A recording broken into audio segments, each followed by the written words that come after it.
ያሳዝናል። ሁላችሁም ፈጣሪ ማር በሉት። በኋላ ነው እዚሁስ መጣ ስትሮክ መሆኑን ያወቅኩት። እንዴት ይተወናል? አልተውሽም እያለ ቃል ኪዳን እየገባ ያረጃል ያለም ዝና። ሰላም የተወደዳችሁ የዩዋስቱ ቤተሰቦች ሁላችሁም በያላችሁበት ሰላማችሁ ይብዛልኝ። ዛሬም እንደተለመደው አዳዲስ መረጃዎችን ለእናንተ ይዤላችሁ መጥቻለሁ ማለት ነው። ብዙዎቻችሁ ኮሜዲያን ፍልፍሉ እንደታመመ ሰምታችኋል። እሱ መረጃ ማስመለከታችሁ ነው የሚሆነው። ለዚህ ቻናል አዲስ ሆናችሁ ቪዲዮ ከመጀመራችሁ በፊት ሁላችሁም ሰብስክራይብ አድርጉ። ይህ ቪዲዮ ለብዙዎች እንዲደርስ ሼር በማድረግ ተባበሩ። ወደ መረጃዎቹ እንለፍ። ኮሜዲያን ፍልፍሉ ታሞ አልጋ ላይ ተኝቶ ሳይ በጣም ነው ያዘንኩት። ይሄ ስትሮክ የሚባል ጉዳይ አሁን ላይ ብዙ አርቲስቶቻችንን ብዙ ለሀገር ውለታ የዋሉ ሰዎችን እያጠቃ ይገኛል። እስቲ የፍልፍሉ መልእክትም ላስደምጣችሁ። ፍልፍሉ ፈጣሪ ጨርሶ ይማረም። እጅግ በጣም ጥንቃቄ ያስፈልጋል ከስትሮክ ጋር ተያይዞ ቪዲዮውን ተመልከቱትም። ከአንደመን ለኢትዮጵያ ሕዝብ እሺ ለዚሁ አክሱን እንትን በሆስፒታሉ እሺ ሙሉ ሰራተኞች ከነ ባለቤቱ አመሰግናለሁ። ቪዲዮ እንደተመለከታችሁት ነው ኮሜዲያን ፍልፍሉ ታሞ ሆስፒታል ገብቷልና እስቲ ፍልፍሉ አንድ ነገር እንዲህ ሲል ተናግሯል። ችላ ማለት ግን መጥፎ ነው።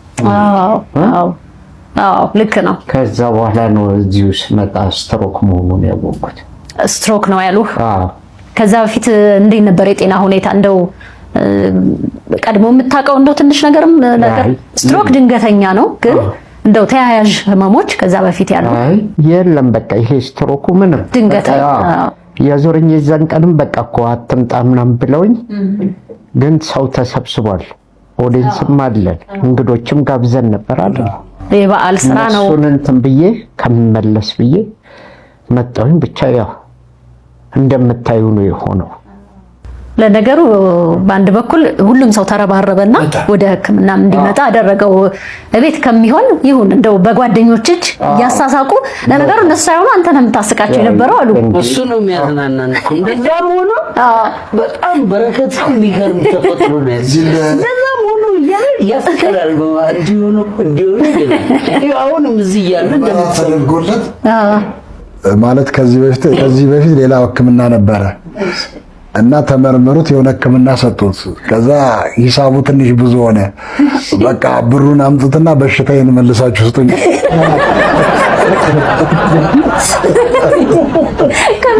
ከብሩ በሽታ ይሻላል።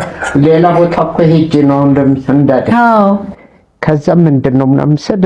በመጨረሻም እስቲ መምህር ኢዮብ ይመኑ እግዚአብሔር እንዴት ይሆናል ሲሉ አንድ ድንቅ ትምህርት አስተላልፈዋልና እስቲ እሱን ትምህርት ተመልክተን እንመለስ። እንዴት ይተወናል? አልተውሽም እያለ ቃል ኪዳን እየገባ እንዴት ይተወናል ብላችሁ ታስባላችሁ? አብሬ እወጣለሁ እያለ እንዴት ይቀራል ብላችሁ ታስባላችሁ? እኔ ካንተ ጋር ነኝ እያለ እንዴት አድርጎ ይሸሻል ብላችሁ ትገምቱታላችሁ? እግዚአብሔር ብቻውን የተወው ሰው የለም።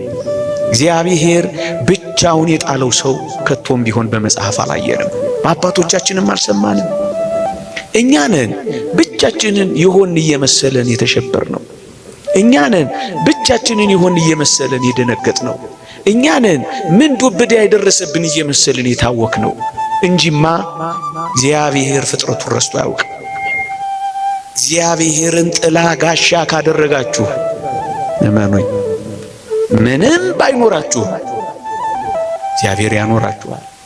አሁን እኮ ብርቱ ሐዘንም ይገባል፣ ልባችን ስብር የሚለው አንዳንዶቻችንን ክትክት የምንለው ይህንን እግዚአብሔር በእውነት አብሮን እንዳለ ስለምንዘነጋ እንዲህ ያለውን ምናልባት በሕይወታችን የሚገጥሙ አስደንጋጭ ሌሊቶች ከእግዚአብሔር ጋር የምንገናኝበት ምርጥ ሌሊቶች ሊሆኑ ይችላሉ። የበለጠ ጸሎት የምታረጉበት፣ የበለጠ ወደ እግዚአብሔር የምትቀርቡበት፣ የበለጠ የእግዚአብሔርን ሥራ የምታደንቁበት፣ የበለጠ የእግዚአብሔርን ተአምራት የምትቀምሱበት፣ የበለጠ ወደኛ የሚመጣበት ሌሊት እኮ ሊሆን ይችላል። ለመምህራችን ቃሎት ያሰማልን። ትምህርቱ እንደተከታተላችሁት ነውና እግዚአብሔርን የያዘ ሰው ወድቅም ሁላችንም ብዙ ነገሮች ልንገባ እንችላለን። ብዙ ሐዘን ብዙ መከራዎች፣ ግን ሁሉም ነገር የሚሆነው ለበጎ ነው። እግዚአብሔር መቼም ቢሆን አይተውንም። እና ቤተሰቦች በቀጣይ መረጃ እስከምንገናኝ ቸር ቆዩልን። ለዚህ ቻናል አዲስ ሆናችሁ ሰብስክራይብ በማድረግ ቤተሰብ ይሁኑ። ያረጃል ያለም ዝና